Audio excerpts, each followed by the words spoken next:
Nah sekarang seandainya kalau dites positif itu tanpa gejala itu hanya wajib isolasi 10 hari. 10 hari setelah itu apa? Boleh beraktivitas seperti biasa, masuk kantor, masuk tugas, berdagang lagi, bekerja lagi tanpa dilakukan tes. Satu, kita teguh ya, kita masyarakat dalam keadaan seperti ini juga harus seperti itu. Karena apa? Orang yang sedang sakit itu siapa sih Pak yang mau sakit? Siapa sih yang mau kena COVID? Tapi ternyata begitu kena COVID, jangankan sama orang lain, sama saudaranya dijauhin. Oke, sekarang kita sudah bersama Dr. Maksi dari Dinkes Subang ya. Ya, siap. Sekarang sedang melaksanakan swab test di Ya. Manusia Dharma. Nah, ini ada beberapa hal yang memang harus disampaikan ke masyarakat nih Pak. Simpang siur informasi di masyarakat dan itu Ya. belum nyampe ke masyarakat. Yang pertama itu swab ini tuh apa nih Pak? Pak Danwin, Mas Taufik ya yang saya hormati, teman-teman semuanya. Jadi hari ini kami kan melaksanakan swab sebagai bagian dari upaya deteksi dini dengan tujuan untuk memberikan rasa aman terhadap teman-teman di Lanut, kemudian untuk memutuskan transmisi kalau misalnya ada yang terkena COVID di daerah sini. Yang kedua, swab ini kita mencari kuman. Tentunya pada saat pelaksanaan swab itu banyak faktor yang bisa terjadi. Misalnya kita melakukan swab sekarang atau melakukan swab di Jakarta, ternyata hasilnya negatif. Kita lakukan swab di Bandung, ternyata hasilnya positif. Banyak kasus. Apakah ini alatnya tidak akurat atau dokternya tidak akurat atau seperti apa? Saya pikir kalau alat tidak, itu banyak tergantung dari teknik pengambilan sampel. Nah ini sangat-sangat individual, faktor keterampilan manusianya, faktor jam terbang mungkin ya kalau di Lanut ini. Artinya apa? Kalau kita semakin baik melakukan pengambilan sampel dengan catatan orang yang diambil sampelnya itu juga kooperatif, artinya dia tidak gelisah, tidak menghindar, sehingga area-area yang menjadi tempat berteduhnya kuman itu bisa kita ambil secara tepat. Nah, itu bisa menentukan bisa negatif atau tidak atau positif ya. Yang kedua, pada saat pengiriman sampel, seandainya kita misalnya ambil sampelnya sekarang, diperiksanya besok, itu mungkin akan valid hasilnya. Tapi kadang-kadang yang terjadi sekarang itu kita banyak memeriksakan sampel pada saat seluruh Jawa Barat mengirimkan sampel ke Bandung, terjadi antrian sampel. Sehingga yang kami kirim hari ini mungkin diperiksanya 2 minggu ke depan. Itu sudah invalid, sehingga yang mungkin saja dia positif artinya sudah jadi negatif atau tidak bisa dibaca. Terus yang ketiga adalah proses pengiriman. Kita harus menjaga sampel yang kita taruh di dalam virus transport media itu di dalam suhu yang harusnya sih 4 derajat Celcius. Selama perjalanan itu? Selama perjalanan. Kalau kita misalnya singgah kemana-mana dulu, makan dulu, taruh tidak pakai pendingin, ya kemungkinan sih virusnya akan mati karena virus ini tidak tahan dengan panas. Seperti itu. Itu banyak faktor ya. Dok, mau nanya kalau misalnya ada keluarga misalnya, suaminya karena hasil swab positif. Untuk ini istrinya kalau di swab lagi, apakah ada kemungkinan negatif atau pasti dia positif? Nah, suami istri kan dia ketemu lah, kita tahu Pak, ya suami istri pasti minimal tempat duduk bareng gitu. Iya, tidak distancing ya, Pak ya. Apakah Ya. ada kemungkinan Zero distancing. Zero. Minus sekarang minus saya. Iya. Apakah itu hal dia pasti kena? Apa ada kemungkinan lain yang bisa?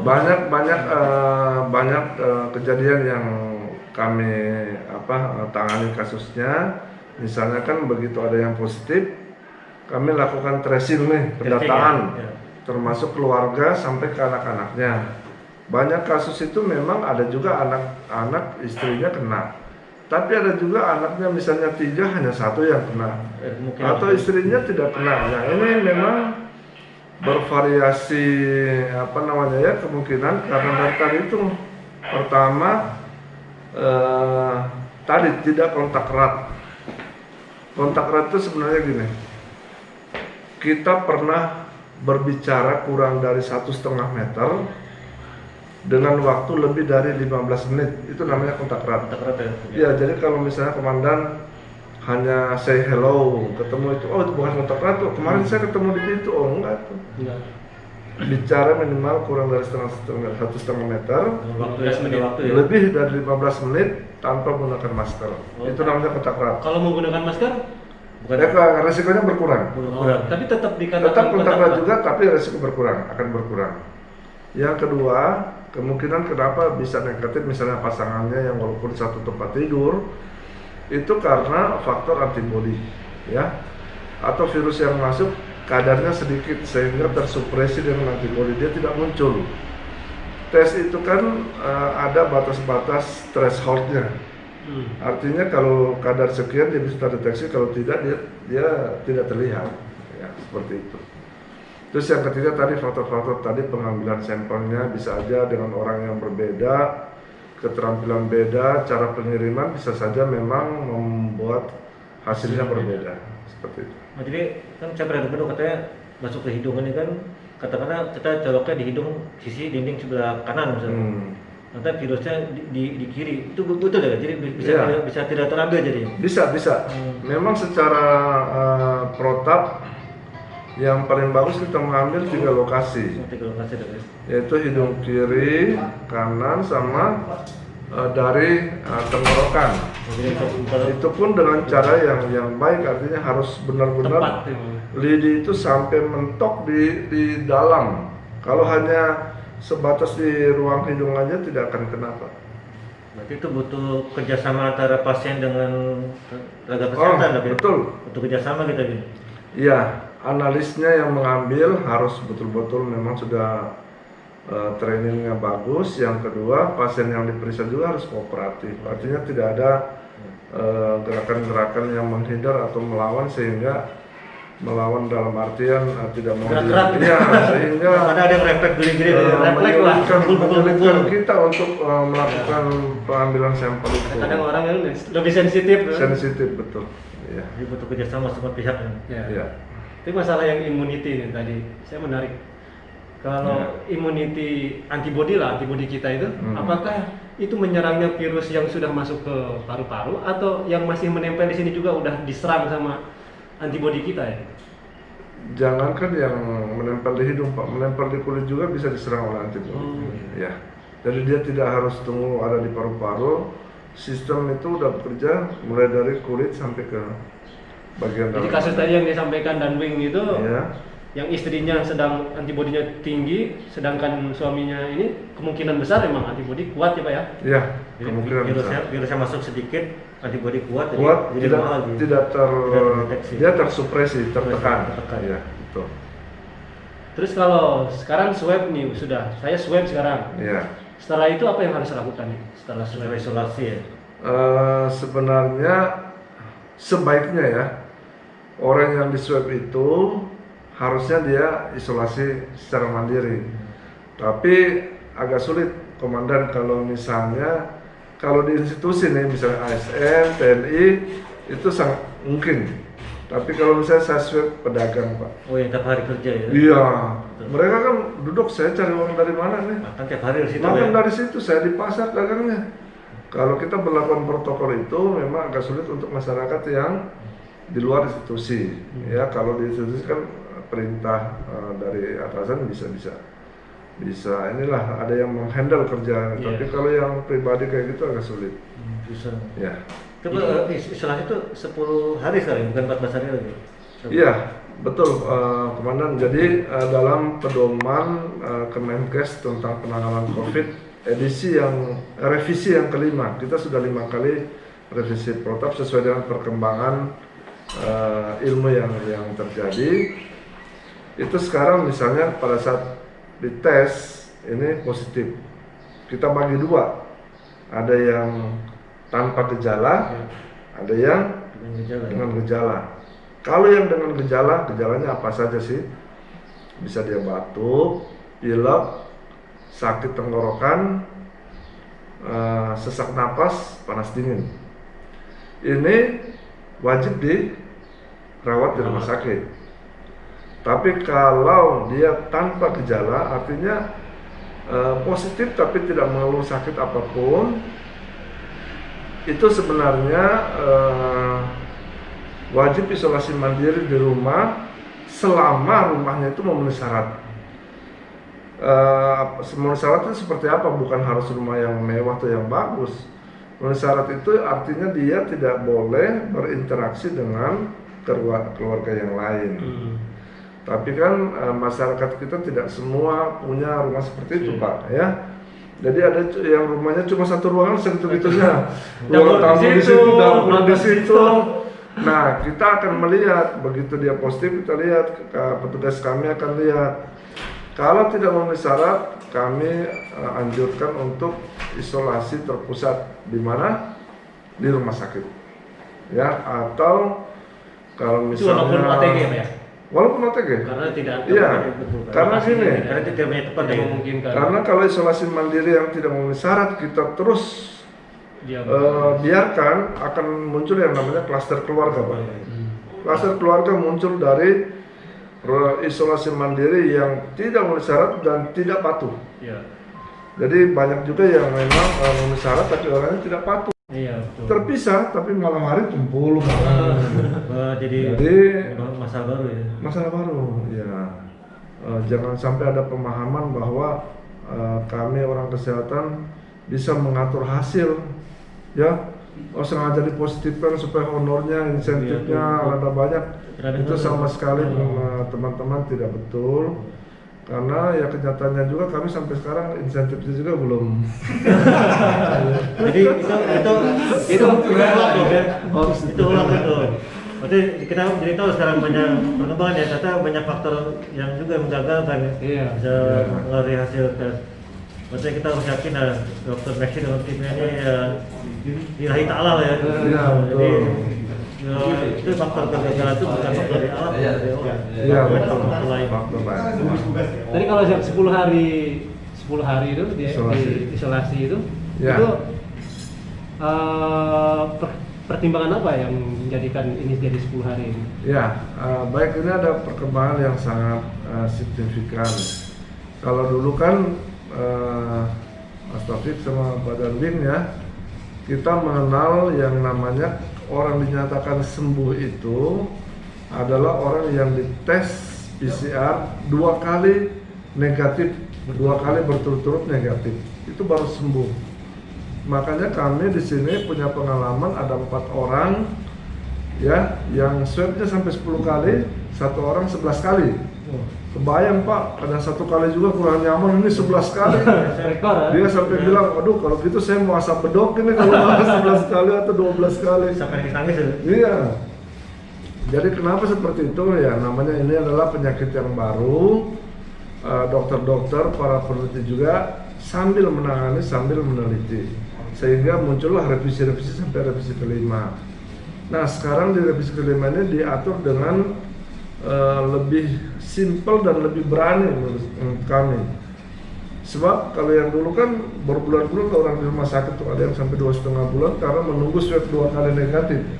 Nah sekarang seandainya kalau dites positif itu tanpa gejala itu hanya wajib isolasi 10 hari. 10 hari setelah itu apa? Boleh beraktivitas seperti biasa, masuk kantor, masuk tugas, berdagang lagi, bekerja lagi tanpa dilakukan tes. Udah yakin dok itu, berarti udah yakin. Tentunya kalau saya yakin, tapi orang lain belum tentu ya. Nah itu harus meyakinkan orang lain. Kita tugasnya meyakinkan orang lain. Ini jangan sama keyakinan ya, kita. orang lain belum tentu yakin karena apa? Memang karena mereka masih berpikir kalau yang positif itu identik dengan orang yang membahayakan. Nah kita harus lihat Mas Taufik misalnya gini, virus itu kembali ke jati dirinya, dia akan mati antara 1 sampai 7 hari. 7 hari sudah dong ya? Ya, 7 hari.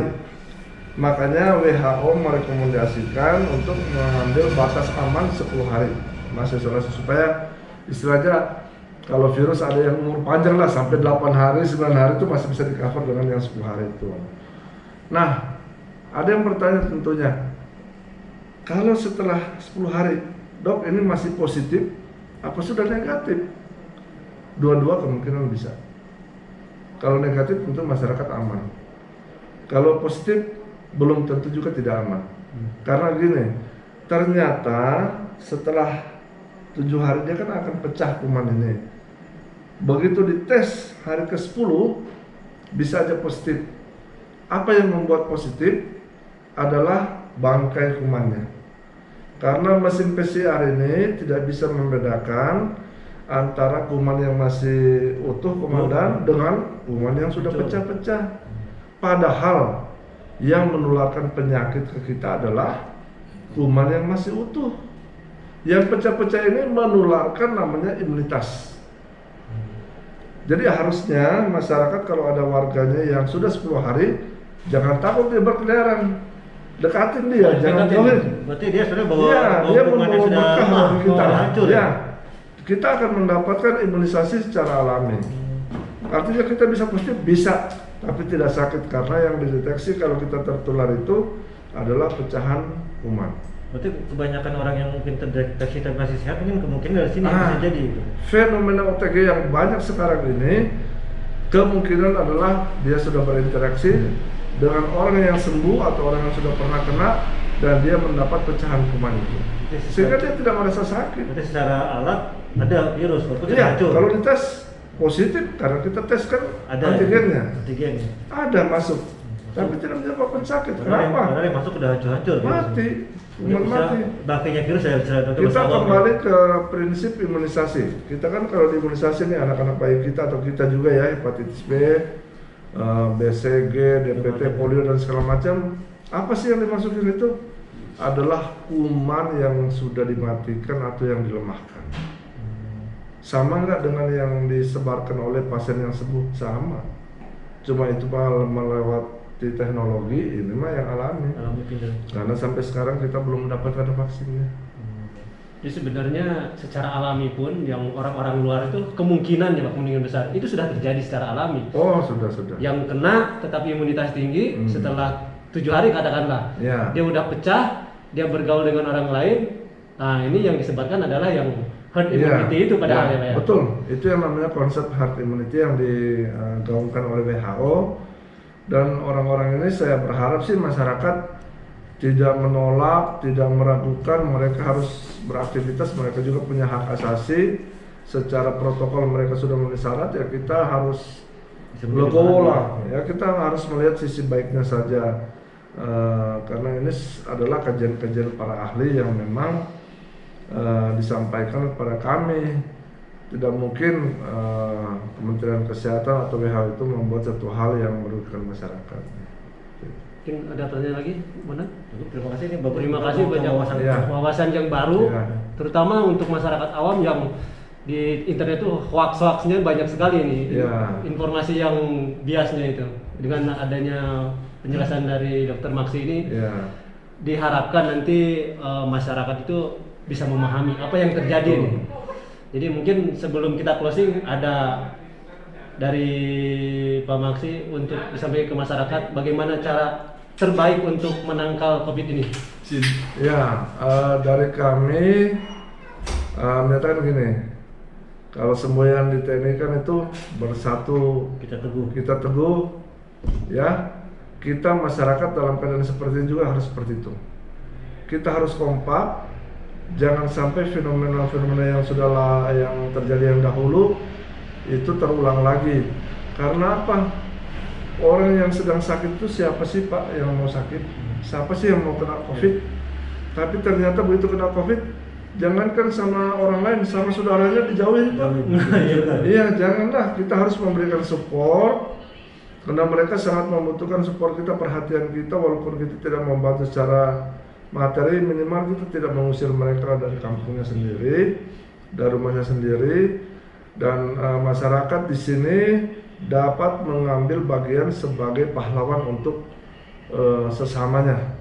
Tidak usah kita menjadi pahlawan dengan harus bertempur seperti teman-teman TNI, tapi melawan COVID ini juga bisa menjadi pahlawan. Ya. Terima kasih, itu beberapa informasi yang disampaikan Dr. Masih dan dari Komandan Wing 8 Lanut Surya Dharma. Terima kasih banyak Pak Masih. Sama-sama. Komandan, Terima kasih Komandan. mudah-mudahan Kesempatan ini. informasi ini nyampe ke seluruh masyarakat sehingga semuanya bisa segera COVID ini hilang dari Amin, amin. sini. Ya. Amin. Siap. Terima kasih, selamat pagi. Ya. Pagi. Terima kasih. Iya, Dokter. sama-sama. Di bawah hidung. Di bawah hidung. Itu hidung. Di bawah hidung. Tapi masih menutup mulut di bawah. Kepala tengadah ke atas. Mantap. Nanti napasnya dari Ya. mulut ya Pak. Pentingnya Ada tengah-tengah, agak tengadah dikit ya. Mata tetap dibuka. Relax ya Pak. Mata tetap dibuka. Mata dibuka. Mata tetap dibuka. Satu kali lagi ya. Nah, ternyata tidak sakit ya, Pak Mayor nih. Itu sudah Oke, kan. Masa Nikmat. Itu kayak mau bersin-bersin gimana gitu. Bersih-bersih enak. kirain udah mulai belum ya Pak? Ini bukan menghapus liur dari hidung, tapi menghapus air mata. Mengeluarkan air mata. Sedih ya Pak? Yang sedih bahagia. Terima kasih semuanya.